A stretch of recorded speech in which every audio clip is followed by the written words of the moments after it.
possessions. Come to the post game, watch them teach some lessons. Say, what? I don't think them people are convinced. I say, call them, but they tell you how to read a blitz. They in cover 2. Tell me why they switch to cover 6 every Friday at 7:30. No, I cannot miss. Like, hey, yo.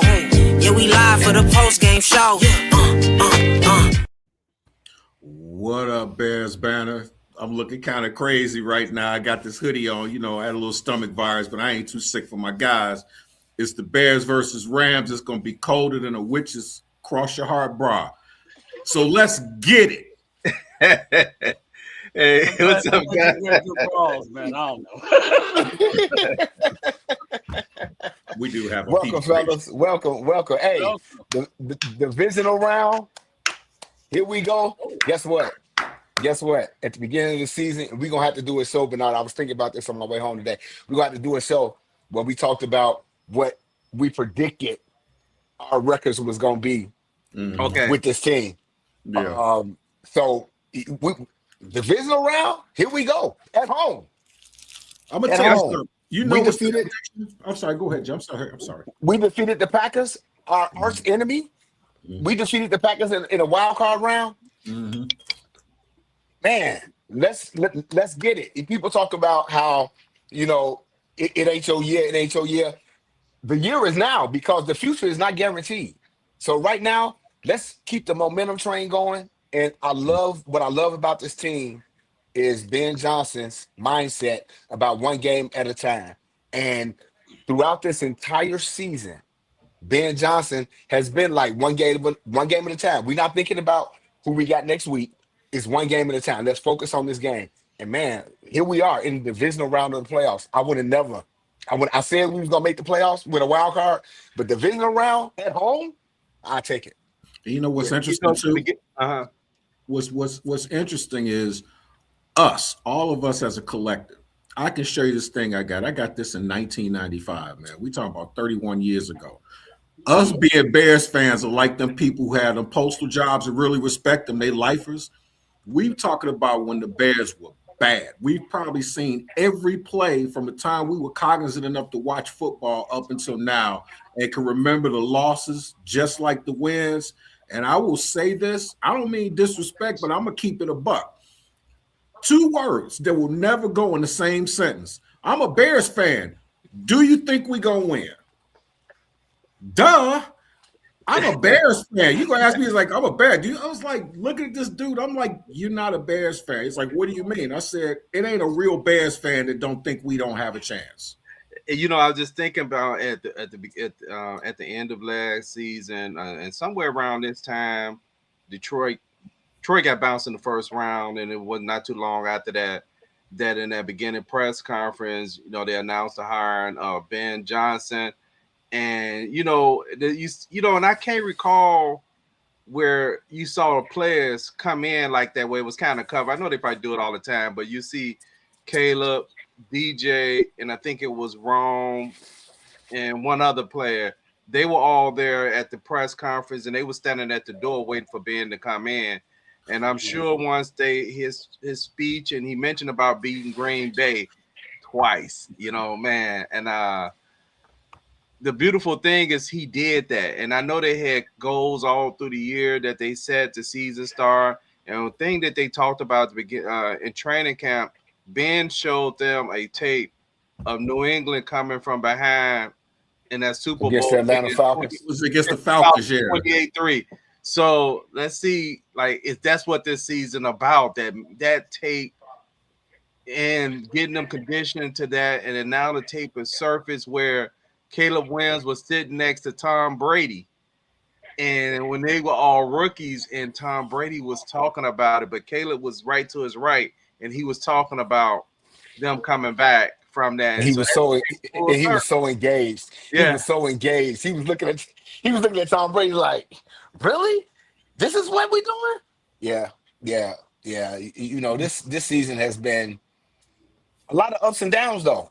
But in the end, where we are right now, I was telling one of my coworkers how we started off 0-2. And then we went on I believe it was a 5-game winning streak. And then we lost the game. and then we went on a 4-game winning streak, and then we lost the last 2. So basically, we lost our first 2 games and our last 2 games, and one in between. And when you can continue to keep that momentum going, it's no telling. And like I say, right now, y'all know I'm a Bears fan, and people might call me delusional, but right now, the way this thing is going, I know where you're going. Yep. the path is right there for us to continue on to the Super Bowl. So we'll see what happens. But man, this is really been a magical ride. And I said it before, like, go along for the ride. People like, yeah, but the defense is this and that and this and that. No. 1 game at a time. Go along for the ride. Because I'm along for the ride. I think it's Have y'all interesting. been watching I've been watching a couple of the old coaches on talk shows, and they come back and they get their opinion and all of that stuff. And I saw Dave Weinstedt today, and I said, I actually don't want to listen to him say anything, because the Packers' dominance came when this guy had his hands behind the wheel. Okay, so giving advice about what the Bears should do or whatever, I don't want to hear nothing from him.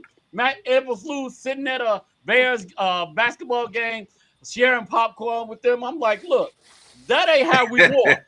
The way I war, if I get in a fight with you, let's say I'm 20 years old and you outnumber me or whatever, you got 2 of your boys.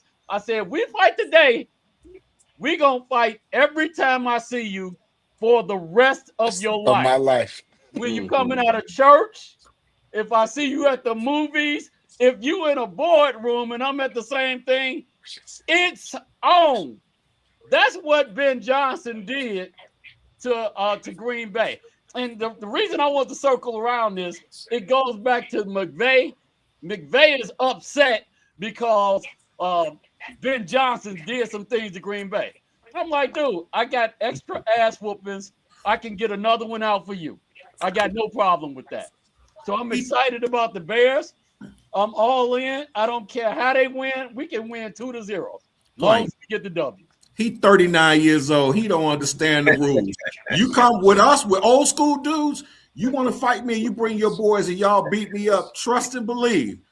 What Plank said, we're going to put a little extra on his boys. His boys going to get mopped so bad, he going to call his boy, no, man, I can't make it. I'm like, okay, so it ain't fun now. But I want to piggyback on something that Jay said, which is very, very, very just spot on. Mm-hmm. You concentrate on what you have right now. What people don't realize, when you start looking at other games and other synopses and other scenarios, you got too much space junk in your head, extra space junk. That's one of the reasons why we were able to beat Green Bay, because if we listen to the past and all these other teams, in our minds, well, we were 52-16 against the Bears since 92. These kids walked up there. Bear was like, man, I don't care if we lost the last 5 or 6 games. We beating the brakes off of them. Now, you look at these dudes, it ain't a dude in that locker room, whenever they see that green and gold, that they don't expect to come out with without a win. Because the bottom line is they're not a part of that. Right. They wasn't a part of that losing culture. Nope. The thing is, all we're doing is focusing on right now. But it's funny, and I'm going to say that, and we can get to the show, but I'm going to say how today and yesterday they was talking about how, and I don't know how true it is, but they say Ben Johnson and not Ben Johnson, Matt LaFleur, who is one of McVay's friends, you know, he contacted him and they trying to collaborate on how they gonna beat the Bears. And I'm just like, what are y'all talking about? Because guess what? The same plays that LaFleur saw last Saturday, Sean McVay ain't gonna see those plays in a couple of days. So it doesn't even matter. What are y'all talking about? But hey, I digress. Let's inject and negate the weather situation. They're like, oh well, we're all professionals. We're this. If you were born, look, all of us were born and raised in Chicago. All of us went to public schools in Chicago. All of us got on a bus in Chicago. If it's like 7 degrees outside and you stand there waiting on the bus, you can jog from bus stop to bus stop. Guess what? When you sit in that chair, you just like this. And we live in this. So imagine, I was checking the weather in Los Angeles the other day. It was almost 80 degrees. Yep. You need at least 2 weeks to even temper yourself to be able to kind of deal with that. You fly here 2 days and come in here with that hawk off the lakefront and all that stuff. People are like, oh, they're going to have to withstand the Rams offense. Shoot, the Rams offense need to worry about they'll take off their doggone shoes and hats and their tips ain't black. Mm-hmm. What's up, Sandra? She said that part. Hey, you know, at the bottom of the screen, you got pictures of the 2 quarterbacks down, and it look like that's I guess that would be the left corner to the viewers. Ironically, in the postseason, the guy on the far edge, his offense is ranked number 1 in the postseason, and the other guy to the inside, Matt Stafford, his offense is ranked number 2. And I point that out also to show how we've been told all year that Caleb Williams sucked and Caleb Williams is playing bad. And what we do not look at is it's about the whole game. There's nobody. The Bears threw for more yards than any team last weekend in the playoff. And if you look at like total offense, the Rams finished the regular season ranked number 1. And as far as total offense, our beloved Bears finished number 6. Like I said, we've been told that the Bears offense of Caleb Williams sucked, but that they top 7 in passing in the regular season and passing yards. So it shows like a lot of the stuff when it comes to the narrative of the Bears is so distorted. Like the Bears they're going to put a 50 burger on the Bears. They didn't put a 50 burger on the Panthers last week. They barely beat the Panthers last week. They actually lost to the Panthers early in the season. They lost to Carolina early in the season. They lost to Atlanta in the season, and they lost to Seattle. Those are some of the notable losses. And when they lost to Atlanta, that was at the end of the year. So it wasn't like this was a beginning of the year them being rusty. So it just shows on any given Sunday anybody could lose. Well, the interesting thing is all the pundits are talking about Caleb Williams is passing below 50%, and they don't understand what actually makes that. First of all, last year he took 68 sacks. So in this situation, he's down on interceptions. He's not taking those sacks. Why? Because he's throwing the ball away once he sees that they don't have a play. That's going to lower your percentage to begin with. I got a question for everybody on this show. Mm-hmm. Would you rather have Caleb Williams' passing percentage or Jordan Love's playoff winning percentage? I'd rather have a Buick. No, I'm just joking. Mike, you hit that. You hit that. Last I checked, you done won 25% of your games. Caleb done won 100% of his. Shut up. Yeah. Well, you know what? He was 52% last week himself. Yeah, I'm talking about Jordan Love, right? But they wouldn't talk about Jordan Love. Was 52% of his passes. They only had a differentiation of Caleb had 2 more attempts than he had. They had the exact same number of completions. One threw the ball 48 times, the other one threw 46. So pretty much they had a similar game other than Caleb threw for more yards. And it's not how you start, it's how you finish. Right? Exactly. Yeah. Exactly. You know what, man? Here's another thing too, man. I look at this. They're concentrating on the completion percentage. Dude, you can miss every doggone pass, but in crunch time, if you 5 for 5 and you win a game, all that other stuff don't matter. It's just for bells and whistles. But y'all need to understand. People need to understand something. You can say what you want. This kid in 2 years of the league has what? 53 touchdowns and 13 interceptions in 2 years. You got some dudes that's got more interceptions in a year that he's had his first 2 years. And think about this. He's gonna get better. Some guy said, one of the ex-Green Bay Packers players that was talking about him. He said, this is the worst that you're gonna see. This is the worst that you are going to see. And that's scary because all you need to do to see what type of character this kid got as far as that's concerned, this isn't something you can teach. When he was at Oklahoma and they was down against Texas, he came back like a dog. The very first snap he took, he runs at 60-some yards. He's throwing dots. I mean, it's stuff you can throw 5,000 footballs a day. It's just certain people that just got that gene, man. This kid wants it. He's like got that one gene and something else. Another guy said, I want to say it was Shannon Sharp. He said usually that part of your game usually comes later. And the cognizance level and all that other stuff is like he got that right now. So imagine if that's the hardest part and he has that right now. The rest of this stuff, man. Yeah, I agree, guy, because we didn't see this. We didn't see this coming. No. You know, I think if I'm not mistaken, we were all on board with the drafting of Caleb Williams. Yeah. But year 2, even with Ben Johnson being a first-year head coach, we still didn't see this coming. But to me, I give Ben Johnson so much more credit than I do Caleb, because Caleb is playing the game on the field. But Ben Johnson is coaching this from the sideline. And the things that he do, you never see him in a panic. You never see him in this flurry or like, oh my God, I don't know what I'm going to do. Now, granted, you know, we have questioned a few of his play calls. Like, well, why did you do that, Ben? But in Ben, I trust. I bet. In Ben, I trust. In Ben, I trust. I bet is the new acronym for this team right now, because they be like, call timeout. Call Ben, like, nope. I got this. So as much as Caleb has progressed in this first year of this offense, and it's only going to get better, like James Jones said from the Packers, as much as this offense is going to get better, for them to be in this position right now is really, really scary. It's really, really scary on a good note, because it's like, oh my God, this is where we've progressed from a 0-2 start until now.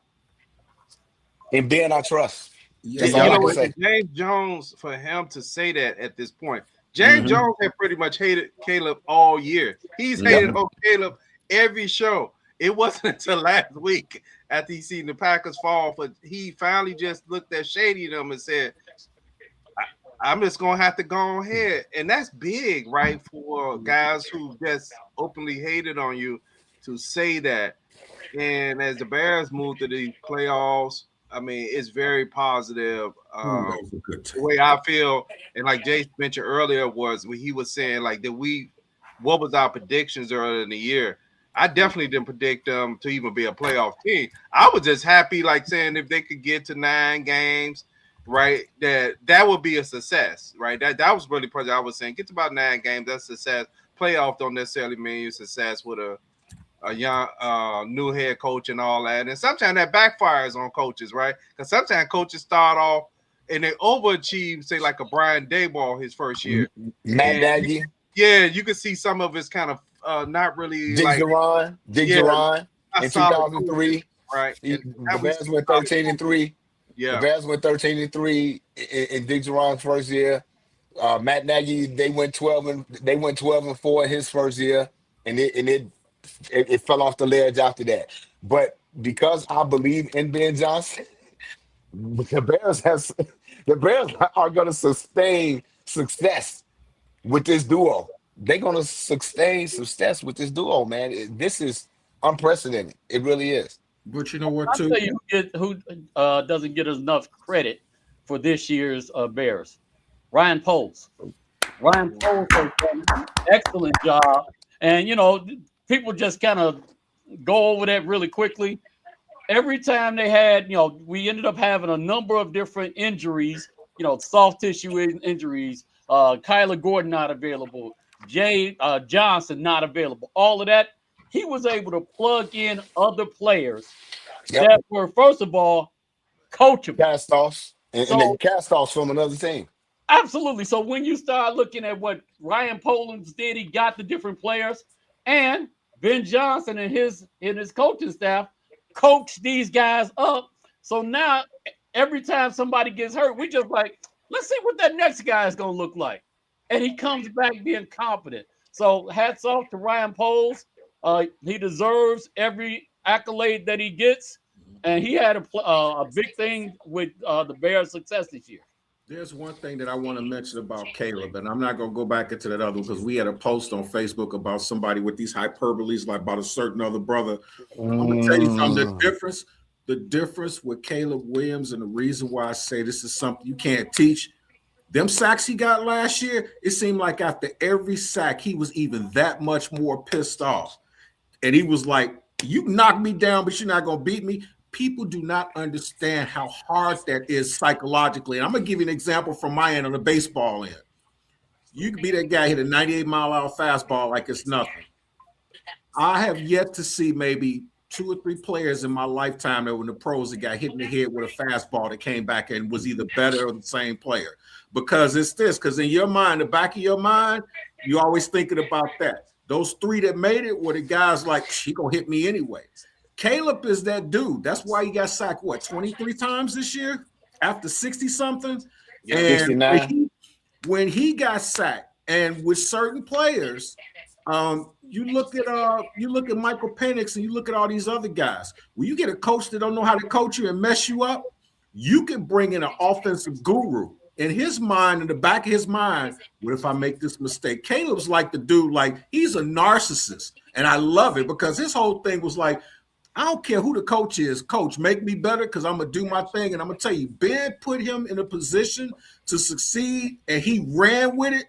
And as he said, this is his 2nd year. Imagine what he's going to look like in 5 years, man. That dude is going to be ridiculous. Yeah. Okay, I was just going to say this real quick, and then I'm going to shut up. Guy, you are so right. Because Ben Johnson is petty as hell. He's petty as hell. Love it. Yeah. Love it. And Caleb Williams is such a narcissist. He is such a narcissist on the football field. And they pass so good together. Mm-hmm. They pass so good together. But Ben Johnson is so petty. And I love it. I love it. The handshake, and we're going to turn the page for the Green Bay game. But the handshake that he gave Matt LaFleur running off the field, that's petty. That is so petty. And I love it. I love it. He reminds me of Patrick Swayze in Roadhouse when he was like, if they do that, don't respond. What if they call my mother a whore? Is she? I love it. I love it. Hey, guy, you know, NFL and most sports could come up with these new statistical things like Plank mentioned. Hey, I like to see them come out with a quarterback who avoided the most sacks. Because if you think about it, last year, they said Caleb Williams avoided 50 sacks, right? Even though he was sacked 68 times. I want to imagine how many sacks he avoided this year. Probably another 50.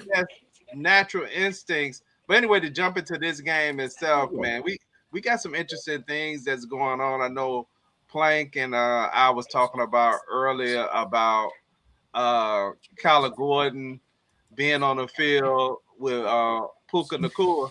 Mm-hmm. And I was saying, man, I thought when Plank said that, I said, you know what? This is interesting because he transferred from Washington because of Rome Odunze. That's interesting because that's one of the reasons he left. But you know what? I have to give him credit, man, because he was not really thought of much in the draft. And I want to say he was like a 5th round pick. And I think it was third. I think it was a third. Okay. I'm not sure. I think it was a third. Yeah. That's amazing for I would say right now, I would say he was the best receiver in the NFL this year. Absolutely. Yeah. Definitely this year. So we don't have our hands full with them. I know it's gonna be cold, but between him and Devontae Adams, Devontae Adams is a precise route runner, and Puka best route runner in NFL. Yeah. Devontae Adams is the best route runner in the NFL right now, even at his age. Devontae Adams is the best route runner in the NFL, hands down. Let me tell you something. Puka Nacua went after Tyler Scott in the draft. Yep. Put that in perspective, right? Yep. So he might have been a fifth rounder.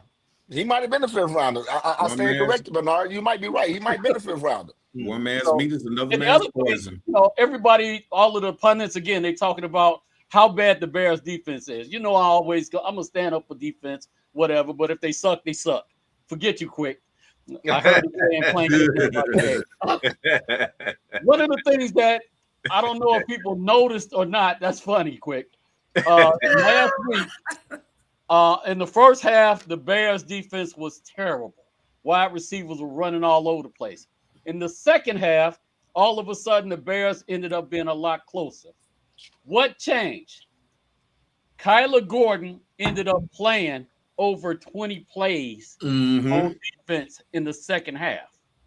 Just the fact that he's sticking up with receivers, he gave up 3 passes. Yeah. So he's like 3 out of 7. That's a tremendous change from what was happening in the first half. So I like the idea that Kyler Gordon is finally available. I hope Johnson, takes that toast off him a little bit because he's been getting burned up and down the last couple of weeks. But I think the Bears got a lot of surprises for this Rams team on Sunday.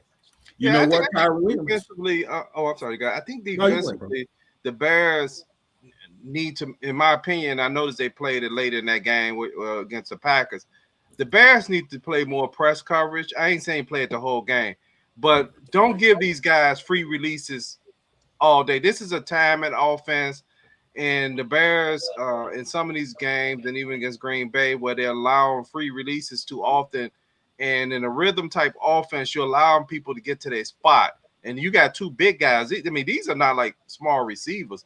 These are some big boys as well, and that's a good thing about having Kyler coming back, having CJ coming back. You got some guys that's in the slot that could be physical as well, so they can't just take Devontae Adams or Puka and put them in the slot, right, and they be like out physical a smaller guy, right, because Kyler Gordon is a big guy himself, and I like to see them with more press coverage, and I would like to see if they do pressure, use more pressure with their secondary and not with their linebacker, but they could get away with it a little bit more with what's the linebacker just came in?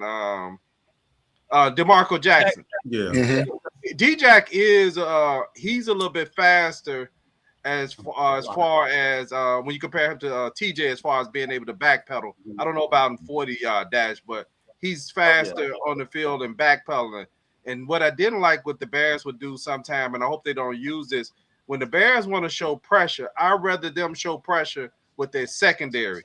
Because when the Bears shows pressure with their linebacker speed is not good enough in their backpedal to get back to those zones. And so what's happening is when they come in, show pressure, get in the box, they try to backpedal, and that space behind them is constantly open. So if you're going to show pressure, bring it with your secondary. Because we see how CJ was very good at getting that pressure, getting that sack the first 2 games. Yeah. Kyler Gordon in that box, man, makes a huge difference because Kyron Williams is a stud, dude, but it's something about number 6 being up in the box waiting for you, playing short, man. It kind of changes the dynamics of everything. And another thing now, we got Ozzie out. So Theo's going to be in there, and Theo's pretty good against the run. He's just not that good against pass. And from what I understand, I think we only in press coverage, 11% of the time? We got to bump it up a little more because now what happens is you look at endless love. But me personally, what I think is going to make the big difference, I don't really think it's going to be about all the passes and the catches. I think the run game is going to make the biggest difference. Whoever can successfully really run the ball is going to score the most points. And I don't think they're going to – and if anybody was to score a 50 burger on Sunday, you can rest assured either 1 or 2 of them running backs on one of them squads going to have 100 yards, man. Let's see, Pooh can't even catch the ball in -5. Feels like it's like catching a brick. Dude, y'all know it because, look, we played a game. I played a preseason game, baseball game against Hyde Park at Jackson Park in March. It was about 30 degrees. This dude hit me in my leg. I'm like, I even feel it. I'm like, this ain't nothing, man. When we came in, I sat on the bench. I tried to get up. I couldn't even get up, man. I had a frog in my leg. That getting hit the hitting part don't hurt you. It's the after effect when you start realizing, man, my arm don't work right, or the next day this certain pain you get. It's gonna be, man. It is gonna be a game of attrition, man. Who can be okay in that weather and execute better? And I do think Jared Bird said he's not worried about sacking Caleb. He said he's going to sack Caleb because he's figured it out. He's going to go for somebody else mouthing off, right? He's going to go for Caleb's arm, right? That's what he said. Yeah. And I think the weather is going to be a factor because the game is at 5. The game time is 5:30. I think the weather is going to be a factor. We may see a little snow, but they say the wind gust is going to be anywhere between 30 to 40 miles per hour. Run game. And with the wind chill factor, we're talking about -7 or 8 at the start of the game. So I do think it's going to be a factor. I saw a statistic today that in these games, Matthew Stafford has been 1 of 9. 1 of 9, yep. 15 touchdowns, 16 interceptions. So, and we all know, being in the NFC North, we already know, as Plank say, what the quarterback gonna do, Plank? What the quarterback gonna do? What the quarterback gonna do? He gonna throw you the ball. He gonna throw you the ball. He's gonna throw you the ball. So yeah. Imagine, if it's anybody, only people that can really relate is like the people that are up north and people in the Midwest. Because we were kids, 17 degrees. We out there playing in the snow. It's cold as all get go, nose running. What it is one, we're tempered to this. The Bears have played 8 games here. And out of the 8 games, maybe 3 of them has been pretty cold, but 1 game, the last game, was rather cold. Your skin is tempered for it. And to give you an idea, I flew to California 1 February. It was about maybe 10 above 0, wind chill of -7 or 8. I'm walking around LAX outside with a T-shirt on and some shorts, and I'm watching people with puff coats, and they looking at me like I'm crazy. But your skin gets tempered after a while. When you're in Chicago, when it gets cold, the first week or so, it's crazy. It's going to always be cold, but you go from to like about a week or 2 later, it's like, man, it's okay out here, right. you know. But right. I don't think people understand the difference that it's gonna make a difference. Both teams are gonna be exposed to it, but if we have an advantage, is the fact that we're here. The wind is definitely going to be a factor. The wind is definitely going to be a factor. You know, one of the things that people underestimate are the physics and the biology of playing football. That ball, every 5 degrees it goes down, that ball feels like a brick. And if you got a quarterback like Stafford or Caleb Williams that throw it really hard, man, you will knock a receiver's fingers off with him just simply trying to catch the ball.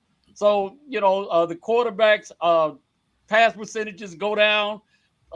Receivers are like, they ain't even worrying about getting hit as much as they are trying to break their fingers trying to catch the ball.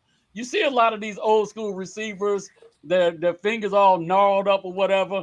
Most of them was given games. John Elway and my man Jim Kelly. All they star receivers, now you see them, their hands look like this. And that comes from staying in an era where you didn't have a whole lot of indoor stadiums. Right. Think about it. Minnesota. Oh my God. An outdoor stadium would kill anybody. Now, Minnesota got a dome. And strangely enough, they're not as tough as they used to be. Bud Grant used to walk around with a T-shirt on. It's 14 degrees outside. He was 88 years old. He did a coin flip, had a T-shirt on, just went on back in there. So how did the Bears get to Matthew Stafford? Because you really don't want to bless him a lot because he plays well against the Blitz. He's really accurate against the Blitz. He's in the MVP conversation. So how do the Bears get to him and get him off rhythm and make him start filling those goals? Because he was filling those goals in the Seattle game. In the Seattle game, they was first killing Seattle, but then when Seattle started putting defensive pressure on them, they rallied late in that game. They had a couple of fluky things that happened, but still, the Seattle ended up winning. So how do the Bears get to Matthew Stafford? What about it, Jay? How did they get there? I think you got to get the best way to get to Matthew Stafford is in the interior. It's not on the outside. Yep. You know, Colton Shelton is the center for the Rams, which was on our team last year. So you have to so you got some familiarity with him on the inside. But I think the way you get to him is you got to put pressure on the inside and back these centers. I'm sorry, not centers, but center and guards into the quarterback. You gotta push them into the quarterback is where I think that you can get your pressure. Now, I was just watching, and it don't mean nothing, but they just had the Rams and the Bears on NFL Network from last year when the Bears beat the Rams, and the Bears got a lot of pressure from the outside, but a lot of their pressure came from the secondary, and from their linebackers. But this team is built to get pressure from the center to guards. And I think that's where you can get your most pressure on Matthew Stafford in this game. And rub some dog food on him for Mr. Booker. Yeah. That dude, I'm going to tell you, man, look, we probably going to have to come up with maybe a couple of exotic blitzes coming from different angles and stuff, because think about this, man. Let's keep it a buck. Matthew Stafford is a straight up stud. Yeah, there's nothing that we can throw at him that he hasn't seen before. But what you want to do is give him the impression that we're not just going to stand there and let him sit in the pocket and cut us up. So, like you said, I think it was Bernard. Did you just say some of the pressure as far as maybe coming from the safeties, the secondary? Send Kyler Gordon crazy butt in there. Let Kyler Gordon do something and crack a dude, because Kyler Gordon unlike a lot of these defensive backs, he ain't gonna just try to tackle a dude. He gonna try to knock his block off. And I'm gonna tell you, I don't care how great of a quarterback you are, when your back hit that grass, that's not grass out there in that. That's AstroTurf. When it gets that cold, and it's something about you hitting that concrete, when you hit and bounce a couple times, don't think you ain't gonna be, I don't care what type of legendary quarterback you are, after a while, you kind of get tired of being put on your back or hurting. So I think it's gonna be the difference between the inner defensive line, Jervon Dexter, and Grady Jarrett. Grady Jarrett played for perhaps the best game his best game last year. So he's really looking good at the right time of year. And from another perspective, I don't know what the Rams are going to be able to do with the monster movie. That's what I'm starting to call this dude. Austin Booker is Jason Voorhees, Freddy Krueger, Michael Myers, the Babadook, and Candyman, all built together. This dude, when I saw the doggone video, he just sitting up there staring at Jordan Love. He didn't go in the huddle. He wasn't talking. He wasn't asking about who it is. He just stood there looking at him like, man, I can't wait till they snap this ball. Man, that is terrifying. I got to share my joke. I share my joke that we had in the text. I was like, Jordan Love is on the talk show. He says, "Oh, this is a very good show. You know, you ought to get Ariana Grande." It's like, okay, we can book him.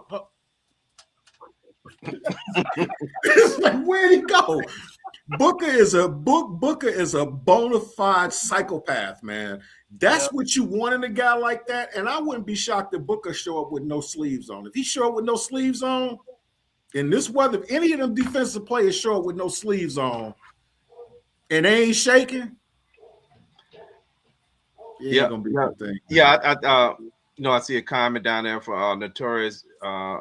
It's BG. He actually brings up Booker becoming a monster and about Kyler Gordon blitz package. Yeah, because Kyler. When he gets to the quarterback, he brings him down. Like I said, Kyler is athletic and he's a big guy. Mm-hmm. And I guess the thing is, how is the Bears going to move the ball on them? I mean, they're okay defensively. They're not really that great against the run. They're pretty solid against the pass, but they're not that great against the run. No, they're not good against the pass. It's the opposite. Okay. They're good against the run, though. It's the opposite, because guess what? They gave up 31 points last week against Bryce Young. Mm-hmm. They didn't scored give up 30-some points the last few weeks. the last last, 4 games. I think it was 31 last week, 27 the week before, 31 the week before, and 26 the week before. Yep. So they give up points, but their secondary is not that good. And Hold although the wind conditions are going to be bad, Caleb has the arm to break through the wind. So I'm just seeing this being a game where we're going to have to move the ball through the air, but don't abandon the run. You got to keep it balanced. That's how I feel that we can beat this team. You know, there's another thing too you got to think of. What people don't realize, one of the first things that you have a problem with in this type of weather as a defensive player is your hands. Get that ball to Swift, give it to Cal Monunga. After a couple times, you got a guy with that type of momentum, and you're trying to, and like say he gets away, he start grabbing him. At the first couple times, you might be all right. After the end of the first quarter, you had a couple tackles that you ain't gonna have that grip no more because your hands gonna hurt. And with a guy like Monunga, I would tell Monunga, you see that guy right there? We're going to run it right there. So just run into the dude. And that dude, the way he runs as violently as he runs, you run a couple of defensive players real hard, hit them a couple times. This is going to be something about them trying to grab you and just lay down. Mm-hmm. That rolling ball of butcher knives, I'm telling you, man. Man, they're like glue. This little bitty dude and him and Swift are the same size. Sometimes these guys think they see Swift and they're like, "Oh man, I got a free hit." No, it ended up being Monunga. Dude, these dudes are tough, and Swift is actually a lot tougher than I gave him credit for at the beginning of the year. I thought, he was a liability. He is not. Swift has brought it this year, and that's got to go up to Eric Bieniemy for that. I was going to say, but you know what? That comes from coaching. Yep. And having an offensive line. Last year, watching this game against the Rams last year, as I was watching this game, I was like, oh, he's running so skittish. It's a difference when you have belief in your offensive line and your running back coach that's telling you, dog, you can do this. Mm-hmm. Swift has done some things this year that I have not seen him in the last 4 years that he's done with the Detroit Lions and the Philadelphia Eagles. He's bringing the shoulder pads to the defender, and he wasn't doing that last year. You see how happy he was when they kind of ran that screen, almost looked like a wheel. He was like, "Oh, thank you, God!" He grabbed it with his gun. One thing about Swift that I noticed this year too, he's still elusive. But if he sees he's gonna get tackled, he's gonna put some hurt on you. It's like what I love that. Coaching makes a difference. Y'all saw that thing I said to you about Ed Reed Ed Reed was talking about the offensive line. I encourage y'all YouTube to check it out. The way that he broke it down, man. This offensive line, a lot of credit, and we talking about their offense or whatever. The Rams have got to worry about third and Colston, who's turned into first, second, and third and Colston. This dude is turning into a superstar in front of everybody's eyes. I hope his hands are good this week. He went to Michigan. Well, it's still below zero, so it's going to one of the things that I heard of some receivers that played in cold weather say, and we probably saw it in some of these games this year, the ones who play in cold weather say you have to look it in. They was like, because if you don't look it in cold weather, that's where you see the drops at. And I know fundamentally you're supposed to look it in, but they was like, secure the catch first. Because in cold weather, I think it's because the ball is so hard, it has a tendency to bounce back off your hands. Yeah. And that's why you see guys. Our resident receivers, Quick and Jay, how do you catch the ball in this kind of temperature? Generally, I was running to people and try to knock them unconscious anyway. If you're running and the ball is in front of you, thumbs together, grab the football. If you're running away from it, pinkies together, cradle the football. That's how you do it. That's how you do it. Yeah. Yeah, they none of that style. Keep running. Because in this cold weather, in this cold weather, if you trying to body catch, guess what? Your shoulder pads, I don't know how they are now in 2026, Same. but your shoulder pads, they hard. So Mhm. it's like a piece of plastic. So Bounce. it's gonna bounce.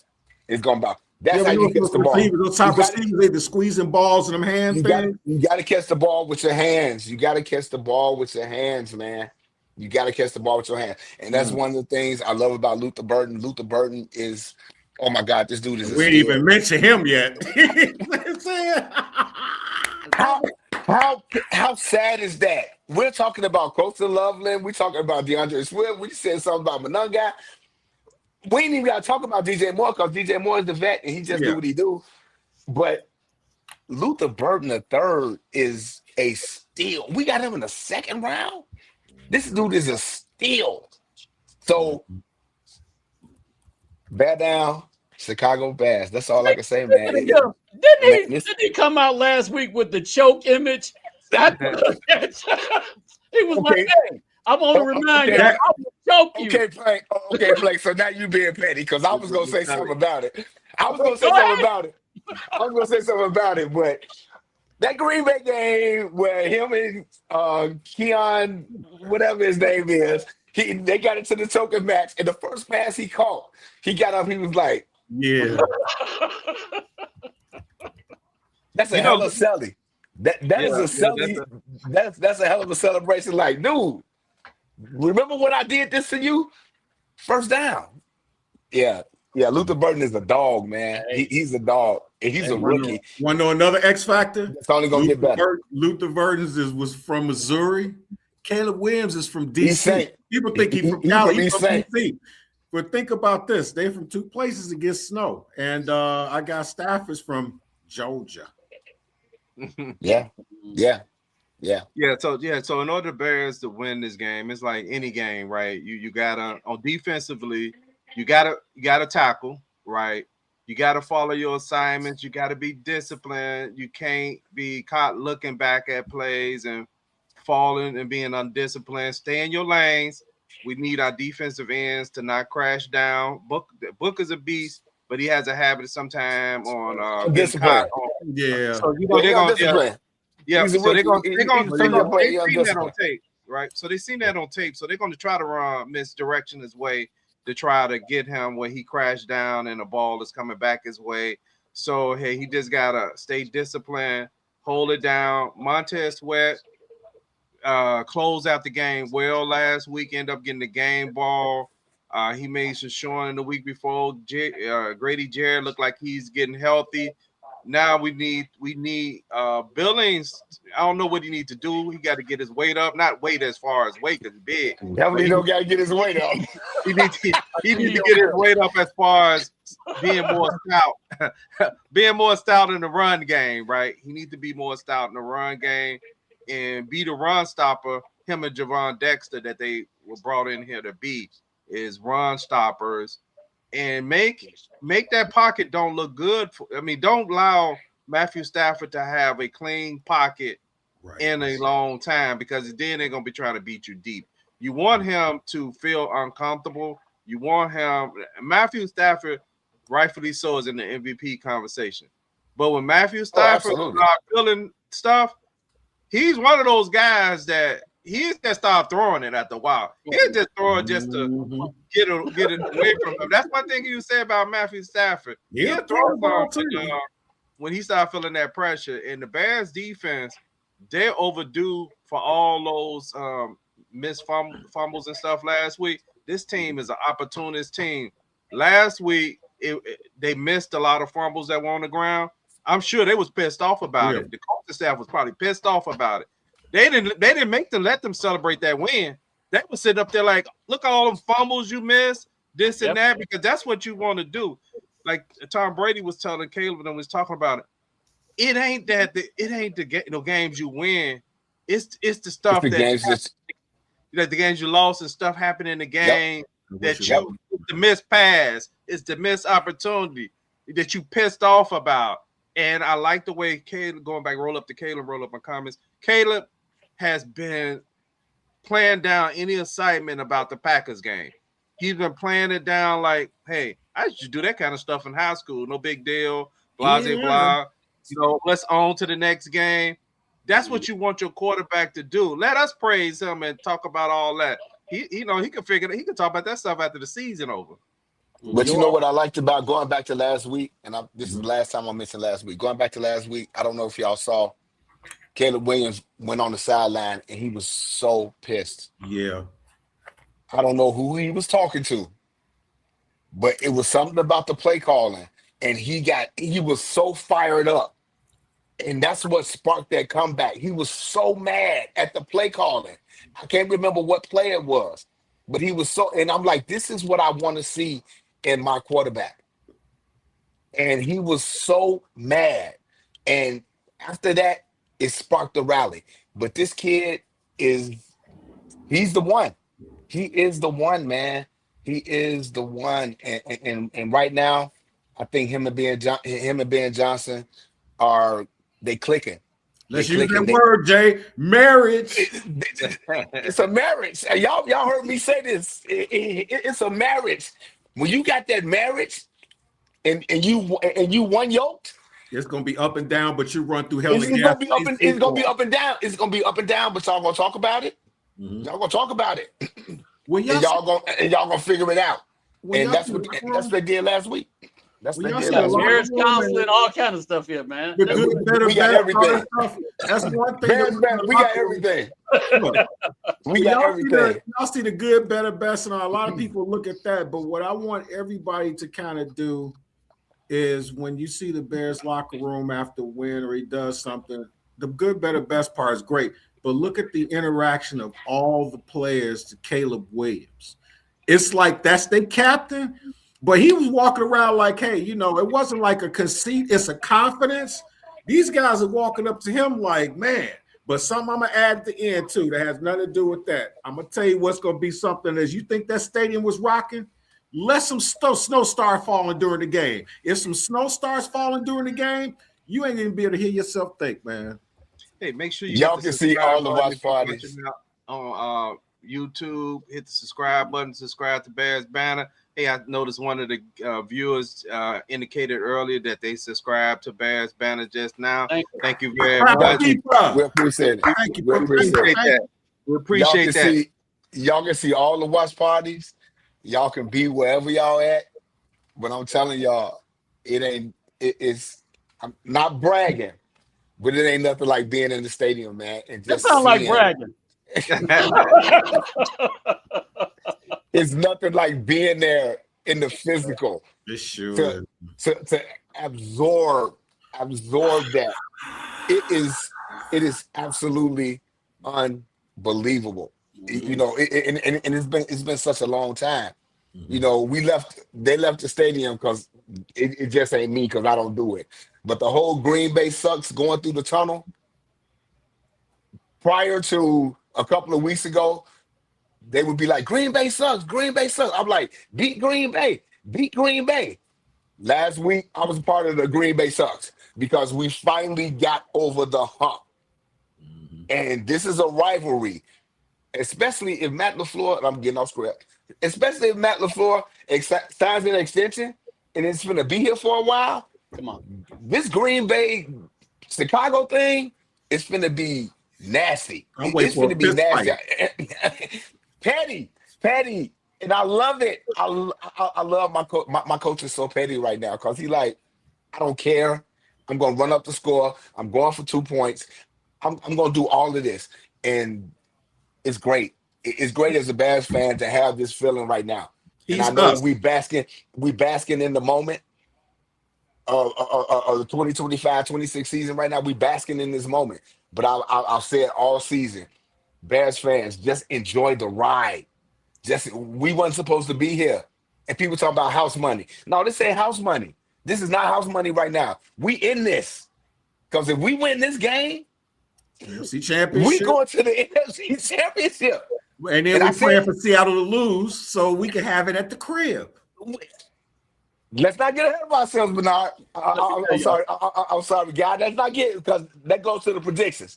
One game at a time. But man, this is This is great. This is great. And with that said, I can get to predictions, and I can go with mine.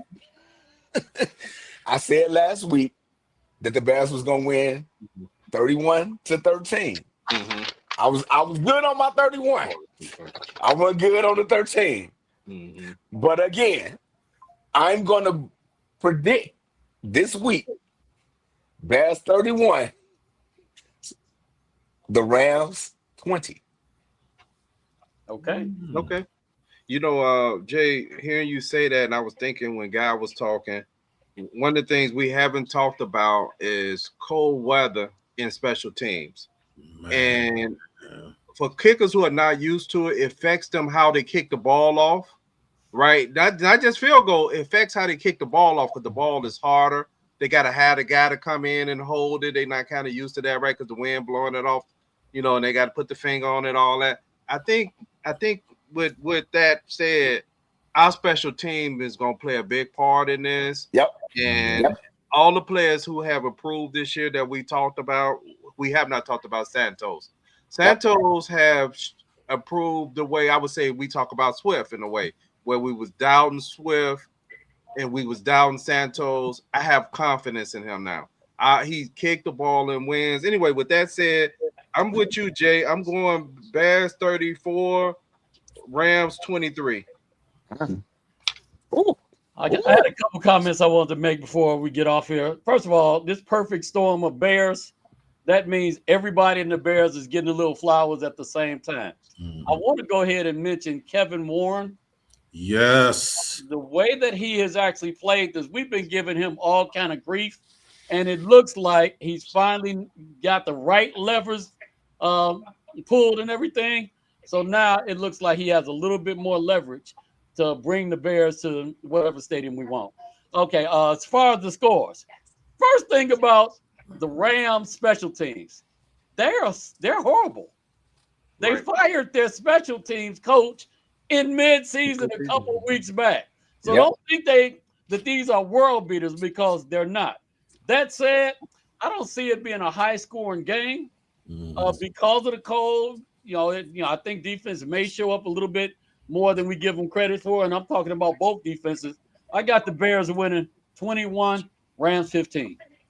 Okay. Not bad. I think so too. I think that, like what's going to win this game is whose running game is the stoutest. I don't see a whole lot of passes. I think guys are not going to come on that 40 category even behind because the ball is just going to be unpredictable. I got the Bears winning 24-20. Okay, 24-20. Okay. Guy got the Bears winning 24-20.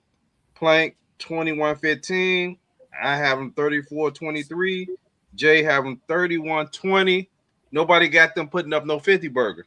That's what Quick probably gave them. Yeah, I want to give them 50 burger. It's going to be hard though, man. Well, if you get a running game going real well, then they can't stop it.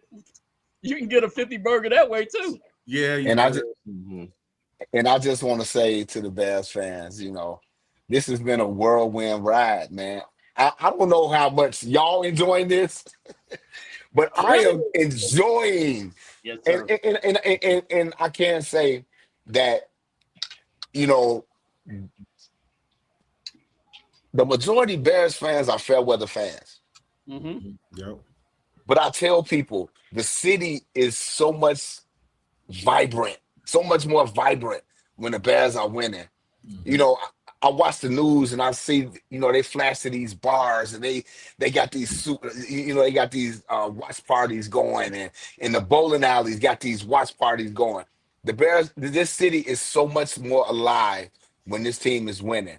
Mm-hmm. And I just wish that even in the down seasons that the fans would just stay on board. Because if you stay on board and you stay behind your team, it's just going to be that much more greater. And that's how I feel. I have sat through some terrible games over the last 6, 7, 8 seasons where we're just not winning. My wife's like, I can't believe y'all going to the game. But this is what you revel in right now. Mm-hmm. You revel in, we're in a division playoff game at home. That's Let me true. tell y'all, It's so great. It's I great. spent 5 It's years great. living in Detroit. Ouch. And that was horrible, man. It was We when say, Detroit we say, went 0 ouch. to 16. I also spent 3 years living in Cincinnati. There is nothing like the environment of the Chicago fans when the Chicago Bears are playing. Everybody talk about Chicago being a sports team. Yeah, but what Chicago really It's a is a Bears town. Bears team. It's a Bears town, man. It's a You Bears you town. can't match it anyway. As a Bears fan, I was end up going to I had to go to bars or whatever to even see the game because they would black it out. As soon as I walk in with my Bears jersey, all the fans would get quiet. And this is when the Bears sucked. They get quiet and say, "Man, that dude a Bears fan. He ain't scared." We ain't like that. Chicago, we bringing it. It's Chicago, man. What? In Chicago. Look, It's Hey, great, the man. St. It's great. St. Brown Brothers podcast, they were talking about how they getting upset because this week they've been seeing a whole lot of Bears jerseys and baseball hats throughout Detroit, right? And they was upset about it. But anyway, man, you know what? I know we did a wrap up of this game, man, and it's exciting to watch a young team and a young coach, and to see a lot of decisions that Rand Paul made early on that some of us liked at times and some of us didn't like at times. But it looked like it's all coming together. Like what Quick said, trust the process. And I think back to when they first drafted Caleb Williams. Quick and I had went to a WVON show to represent Bears Banter.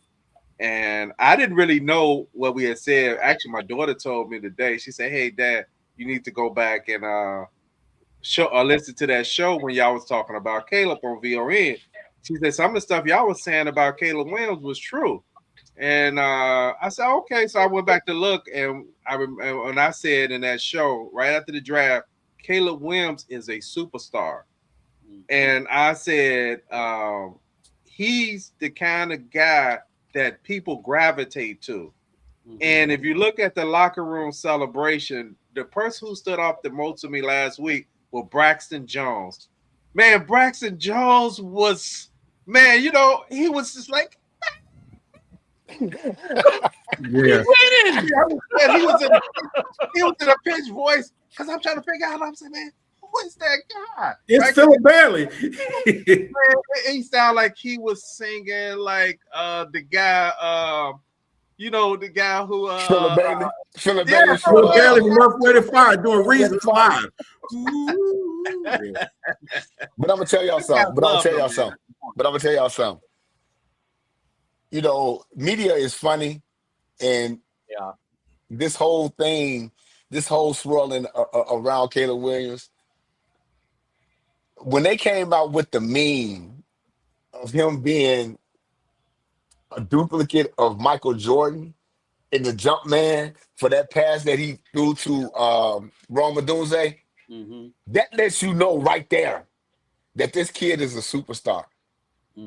You're being compared to in my opinion, the greatest basketball player that ever walked this earth. And you're number 2. There is a meme for you throwing a football pass almost identically the way Michael Jordan was going up for the dunk. You have arrived. And you are in the city that will embrace that. Just the way they embrace Michael Jordan. It's an emotional thing for me. I can remember, and I'll just say this: in 11 days, I'm going to be 21 with 39 years experience.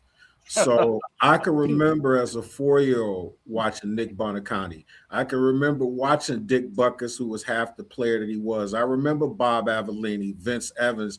I remember those years where we sitting up here wondering if we're going to win 7 games. We would go to playoffs and we would lose. I went through that. I'm wearing stuff now that I was wearing when I was a kid. So you can imagine a lot of these fair weather people that lived in Chicago at that time we was growing up, they gravitated towards a team that was winning. They had their jersey. They laugh at me because I had a Vince Evans jersey. Now, I like Lynn Swann and Terry Bradshaw, and I had those because they were AFC guys.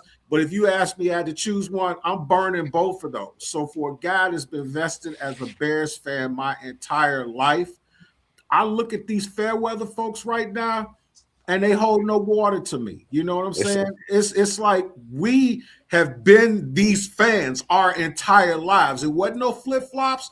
And we'll all tell you, we've done this show for 6 years. We had a Thanos glove for a while because we were so mad, and we would just pass the Thanos glove just to go off.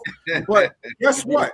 That next year, we still had this song. We're still rocking it. So we still rocking for me, it means the most, and that's what I want for my birthday, man. I want to see the Bears win this game and advance. I don't want nothing else. Man, you know how hard it is, and I know we're going to close out, is to get 25 points. I'm not trying to go back to but I'm just trying to explain how dangerous the Bears offense is. Mm-hmm. To score 25 points in one quarter in football with no turnovers, right, is very difficult. And that's with that team actually scoring a touchdown in that same frame, right? Because it wasn't like they scored 25 and all the Packers didn't score nothing. They do nothing, just punt. Yep. They actually scored a touchdown in that. So, and it was about a minute and 48 seconds left in the quarter. And when you gave them the ball back, 5 points, right? And you gave them the ball back, and you gave them the ball back. I mean, usually if you get that kind of comeback there, that's the last second play, right? Where time ran out and you win in the game. So that's how explosive potentially the Bears offense could even be more explosive to be able to get that amount of points in that quick of a time, which is scary to defenses, right? Because it does make them choke, right? Because it's like the Michael Jordan thing. If you think about it, Michael Jordan wasn't always hot until the fourth quarter, especially early in his career. He may be shooting bricks first 2-3 quarters. Fourth quarter, that was it. That was the most down time in the fourth quarter when Matthew Golden scored that touchdown. That's when the stadium, everybody in this, nobody had left. But that was the time we was like, oh my God, he just scored a touchdown. But it got to a point where it was just like, we got this. And Caleb was on the sideline. He was just, if y'all saw the mic'd up earlier this week, he was on the sideline. He was like, I got this. I got this. And I was telling everybody, I was like, Caleb is in his element right now. This is his element right now. So, yeah, this is a fun time. And I'm going to continue to say, people ride the wave. Ride the wave, man. Hey, real quick. We're going to see where it's going to go. Real quick. Okay. A lot of y'all know Dave Dorson was my guy, and I used to talk to him about football a lot. What people don't realize, they look at stuff, you should have, would have, could have done this. I said, Dave, you played in Notre Dame. And you play with the Bears. What's the difference between you playing against the number one ranked team as opposed to a playoff contention team? He said the biggest difference is this. When you at Notre Dame, you one of the best players, and you can catch the best player. He said in the pros, those great players, if you blink, they disappear. That's how good they are. So people talk about, you could have made this tackle, you could have done all that. When you get to this level of the NFL to score 25 points in a quarter, that ain't easy. You can't. I know some guys that play Madden that can't score 25 points in a quarter. So imagine 11 guys on the field who were probably the best players on their Division I squad, and you going against them, you score 25 points on them. Okay, we can actually keep this show going because I'm like, yeah, because you're right. You're talking about 25 points with no panic. Right. 25 points with no panic. No panic. That's unheard of. That is unheard of. So it was until last week. It was until last week. Right. It was until last week. Because when New England made their rally with them against Atlanta, I know we mentioned earlier in the podcast, they actually scored in the end of the third quarter. Mm-hmm. Right? Mm-hmm. They didn't do the full rally all in the fourth, but the thing was, Atlanta didn't score anything else. Atlanta had 28, I think, coming out of like either halftime or early in the third quarter. So in this case, Green Bay actually still was doing something. They actually was still possessing the ball. They actually got a touchdown. But when the man to actually put it all on how much this is affecting the whole thing, when you look at Christian Watson, when he's on the sideline, when Rome, and he was like, bro, what? Yeah, what? He's like, and I finally saw the part that before that, right? The part before that, he's on the sideline saying, "Man, we got this. We got this. Yeah, boy, we got this." And he's like, "Bro, what? No, he couldn't even get a full thought out. It was just like, bro. Hey, in the back of his mind, he was like, "Hey, don't sign me to my my 5th year option." Hey, but Jay, the end of this broadcast goes right back to the beginning with what you said. Ben Johnson got them thinking about one team. You want to know the difference between this team and another team? Ben Johnson had them thinking, we about to get these dudes, nothing else matter. Last year, you know what they would have been thinking about? Oh, here go Washington again. Cancun. Yeah, this is enjoy the ride, people. That's all. I've been saying it all year. Enjoy the ride. Bears Banter Talk Show fans, y'all just enjoy the ride, man. This is and this ain't that. So enjoy it. You know what I'm saying? This just has been this one of those seasons for the ages for a team like this in a city like this, and we've been overdue for this because we have endured a lot, and we've had a lot of great players, more players than anybody in the Hall of Fame, and it's time for the Bears to actually be able to not be the lot, because you would hear people actually say on these national broadcasts, the Bears are the laughingstock of the NFL. You will actually hear guys literally starting to say that over the last few years. Now they all year try to make us seem like our wins were not like other people wins. Relevant. Our wins always came with conditions, right? Our wins, we can't win. The Bears can't win unless they do this. That's why I love last week's victory, not only because it was Green Bay, because that was a win where they said the Bears cannot win a game unless they get two. Matter of fact, Dan Orlowski said it, unless the Bears have 2 or more turnovers. The Bears won a game with no turnovers. No turnovers. At all. Let me tell y'all something. I've been telling y'all how I've been seeing all of these people out there wearing Bears jerseys, and I look at them and I point to them or something, say bear down, and they look at me like they was crazy. This week, I saw somebody wearing a Bears jersey, and I said, bear down, and they said, we ain't your friends. I was like, you got to – hey, these are white people, man. I didn't know they even knew that, man. Hey, it's a good feeling, man. It is such a good feeling, man. And I'll take it. So if anybody walks up to you and asks you during the course of any time, do you think we can win? You know what the answer should be? Why not us? Why not? Right, God. Yeah. That's my thing. At this point, it's like, why not us? Yeah. Why not us? Because guess what? We are where we at right now. So why not us? And again, I'm standing on my prediction. Bears 31, Rams 20. Let's go. Yep. Let's get it. We'll be back here Sunday night. The game is 5:30, so probably approximately about 9:30. We'll be back here with the post game. We'll either see. I won't be out. I probably won't be out the parking lot till 12. Okay. We'll see if Jay right with the 31-20. We'll see if I'm right 34-23, or if Plank right 21-15, or if Guy right 24-20. We didn't get quick score, but what all us want to do is be right about the victory. Until then, see you on Sunday. Bet out. Peace.